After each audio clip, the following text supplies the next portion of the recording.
Salut. Salut camarades. Salut. STT. STT. Synergie. Merci de vous être encore dérangés, déplacés ce matin. Merci à tous les journalistes présents qui, depuis le début de notre mouvement, nous ont accompagnés et qui, jusqu'à aujourd'hui, continuent de soutenir notre lutte. Merci à vous tous d'être encore présents nombreux ce matin. Notre conférence de presse de ce mercredi 11 mars 2015 a pour objectif de rappeler la plateforme de la synergie des travailleurs du Togo, le processus des négociations depuis 2013 et de faire le bilan à mi-parcours de cette semaine d'académie. Sans plus tarder, je vais au rappel de la plateforme. Dans le premier point de notre plateforme que nous avons déposé en 2013, il s'y trouve 8 points. Le tout premier, c'est le doublement de la valeur indiciaire. Le deuxième, c'est l'adoption de la grille salariale redressée par rapport aux 2 SMIC avec ajout de 10 points à l'indice d'avancement des agents publics de la catégorie B. La réinstauration du paiement sur le compte du budget général de l'indemnité de départ à la retraite de 12 mensualités. Le relèvement de l'allocation familiale à 10 000 francs par enfant et par mois. Le cinquième point, le paiement d'une indemnité mensuelle de transport de 30 000 francs à tous les agents publics. Le sixième point, l'appurement des arriérés des allocations familiales aux agents permanents. Le septième point, l'harmonisation de l'âge de départ à la retraite. Le huitième point, l'amendement de certains articles dont la formulation prêtait à confusion. Il s'agit des articles 221, 244, 246 et 252 du nouveau statut général, bien sûr. Depuis que nous avons commencé cette revendication, de quoi avons-nous convenu entre le gouvernement et nous?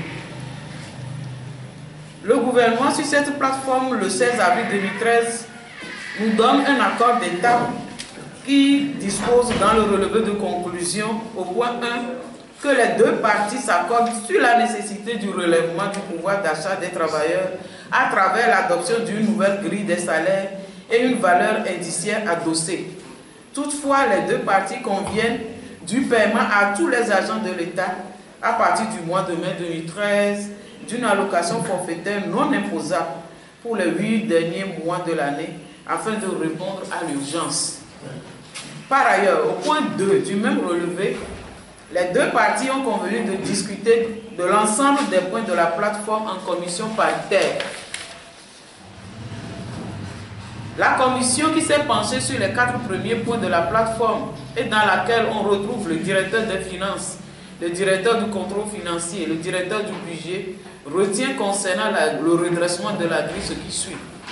Après avoir analysé tous les contours de la question, en exploitant les différents rapports des travaux déjà effectués sur cette grille, les commissions reconnaissent que la grille actuelle comporte une injustice sociale qu'il faut corriger du fait que les 2 derniers relèvements du SMIC n'étaient pas répercutés sur les salaires.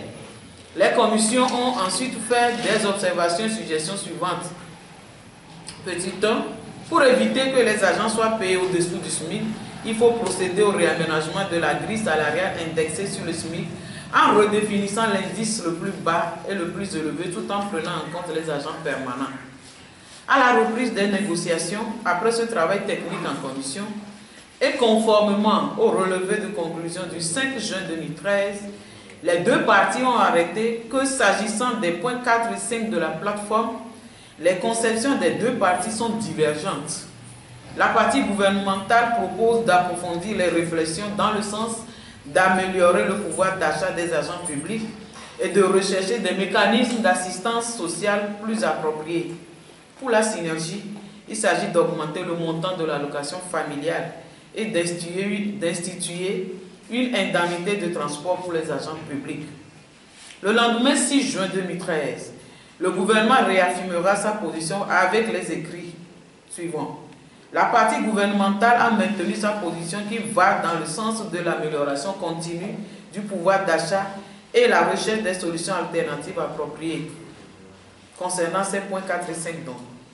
La suite des discussions sur la valeur indiciaire et le redressement de la grille sera meublé par des propositions de la part du gouvernement et des contre-propositions venant de la STT. En définitive, les deux parties vont se séparer le 7 octobre 2013 sur l'agrément suivant. En attendant d'adopter une grille indiciaire consensuelle, il est retenu l'application de la grille actuelle déplafonnée avec une valeur indiciaire majorée de 6% à laquelle un complément sera servi afin que tous les agents de l'État puissent conserver le niveau de rémunération actuel avec le forfait des 20-30 000 francs net. Entre-temps, l'application de cette mesure entraînera un manque à gagner sur les salaires des fonctionnaires en 2014.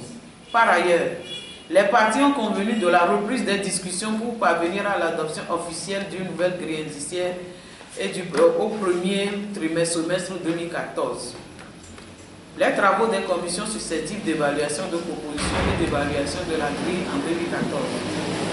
À partir de février 2014, un comité technique composé des techniciens des ministères du Travail, de la fonction publique, de l'économie et des finances, puis des syndicats, a travaillé à proposer une grille intégrant les 20-30 000, les 30 points d'augmentation des indices d'avancement et le redressement.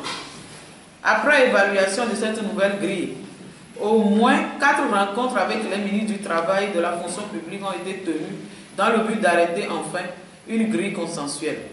Le gouvernement finira par rejeter cette proposition de grille. L'enveloppe que son application engendrerait serait très largement au-dessus du supportable par le budget. Rappelons que jusque-là, le gouvernement n'a jamais pu démontrer que l'intégration des 20-30 000 redresserait la grille. Au contraire, le rapport général des travaux du comité technique chargé d'examiner et de proposer des solutions au point des revendications des organisations syndicales note que, sur la base de la valeur indiciaire en vigueur en 2013, soit dit 1039,5, la traduction en point d'indice de redressement sur le relèvement du SMIC donne 280 points à ajouter à chaque indice pour toutes les catégories sauf la catégorie D pour laquelle le redressement correspond à un ajout de 80 points. Page 6 du rapport dressé le 31 décembre 2014. Devant l'insistance de la STT, les discussions se poursuivront à la primature à partir de mai 2014. Le Premier ministre, dans un premier temps, va rejeter le redressement, prétextant que le gouvernement est dans l'option de réduire les écarts de salaire entre les différentes catégories. C'est devant la mobilisation des fonctionnaires de la STT qu'à partir de novembre, le PM dira que le gouvernement était désormais disposé à examiner notre demande concernant le redressement et le paiement du reliquat dû à la mauvaise application de l'accord d'État du 7 octobre 2013. Finalement, c'est au prix de grèves successives en décembre 2014, en janvier et en février 2015 que le gouvernement vient nous démontrer que l'intégration des 20-30 000 à la grille actuelle à partir de janvier 2015 la redresse. Le seul fait de répondre à l'urgence par l'octroi de l'allocation forfaitaire ne figurant nullement sur la plateforme peut-il annuler un point de revendication? Pourquoi la question de l'octroi des 280 points pour 2015 demeure entière bien que les 20-30 000 sont intégrés à la grille? Les discussions ayant été faites en combinant les deux premiers points de la plateforme, le relèvement de 6% seulement de la valeur indiciaire a été accepté par la STT en 2013, avec le principe acquis que le redressement de la grille apporterait un gain de 280 points d'indice aux agents en 2015. La revendication des 280 points pour 2015 demeure car l'intégration de l'allocation forfaitaire des 20-30 000 à la grille ne la redresse pas car toutes les catégories en ont bénéficié. Les points sur l'augmentation de la valeur indiciaire et le redressement de la grille ont été discutés combinés, l'un influençant l'autre. Il n'existe pas sur la plateforme de la STT un point demandant une allocation forfaitaire de 20-30 000. C'est un cadeau pour répondre à l'urgence d'après le gouvernement lui-même. La mobilisation et la détermination des travailleurs aujourd'hui. Finalement, que retenir? Au regard de tout ce qui précède, il paraît évident que le redressement par les 280 points a été validé par toutes les commissions techniques mises en place à cet effet. Et ce redressement a été admis par le gouvernement lui-même depuis 2 ans.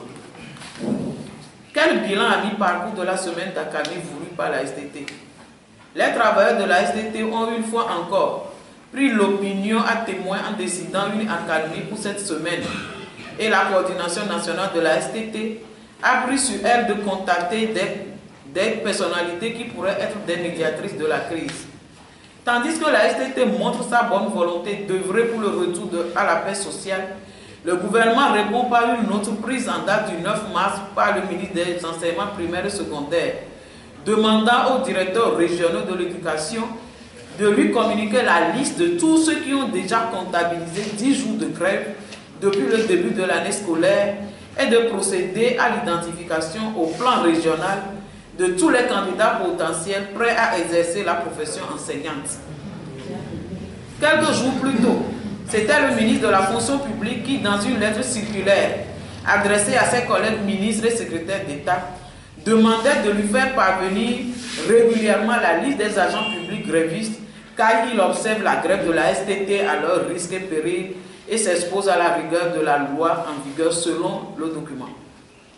Ces manœuvres de menace de licenciement des fonctionnaires est une violation flagrante du droit de grève reconnu constitutionnellement aux travailleurs dans notre pays et les différentes conventions de l'OIT ratifiées par le Togo.